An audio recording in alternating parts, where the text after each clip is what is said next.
இது ஆக்சுவலாக இந்த கூவம் ரிவர் இருக்குல்ல, இது வந்து இந்த பிரிட்ஜ் இல்லாமல் இருக்கு. இதனால தான் இந்த ப்ராப்ளமு. ப்ளஸ் மழை டைம்லலாம் எதுவும் இது பண்ணாமல் எப்போவுமே இந்த மாதிரி ப்ராப்ளம்ஸ் ஆகிட்டு ஒரு ப்ராப்பர் மெயின்டெனன்ஸ் இல்லை, ஒரு ரோட் மெயின்டெனன்ஸ் எதுவுமே இல்லாமல் தான் இருக்குது. இவந்தோ கம்ப்ளைண்ட் அந்த மாதிரிலாம் பண்ணால் கூட பெருசாக எதுவும் ஆக்ஷன்ஸ்லாம் எடுக்கல.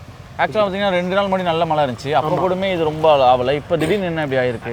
2 நாள் முன்னாடி வந்து ஃபுல்லாக ரோட்லாம் பிளாக் பண்ணிட்டாங்க. அது ஆக்சுவலாக ப்ராசஸ் பண்ணி க்ளீன் பண்ணியிருக்கணும், இதுவாக இருக்கணும். பட் அந்த மாதிரி எதுவுமே பண்ணல. யாரும் மெயின்டைன் பண்ணுறது இல்லைண்ணா. என்ன சொன்னாலும் கொண்டாலும் கார்பரேஷன் சைட்லேயும் சரி இல்லை இதுலேயும் சரி அதெல்லாம் எதுவுமே இல்லை. இது கொஞ்சம் ஹைட் ஏற்றினா மேபி வந்து ஆமாம், ஹைட் ஏற்றினா அந்த ப்ராப்ளம் இருக்காது. ஏன்னா இது மாதிரி தான் கோல்டன் ஜார்ஜ் நகரில் அங்கே பிரிட்ஜ் இருக்குது, பேரலாம் நிறைய பிரிட்ஜஸ் இருக்குது. இந்த ஏரியாவை ஏன் அந்த மாதிரி பெருசாக பாதர் பண்ணிக்க மாட்டாங்கன்னு தெரில. நம்ம இவங்களும் அதை அவாய்ட் பண்ணிட்டு வேற எங்கேயா போகலாம், இதுலேயே ரொம்ப போகிறாங்க ரிஸ்க் இருந்துமே. ஆமாம், ரிஸ்க் இருந்துமே ஏன்றதுனா இப்போது ஆல்டர்னேட்டிவாக எதனா ஒரு சோர்ஸ் இருந்தாலோ இல்லை ஒரு ஆப்ஷன் இருந்தாலோ பரவாயில்ல.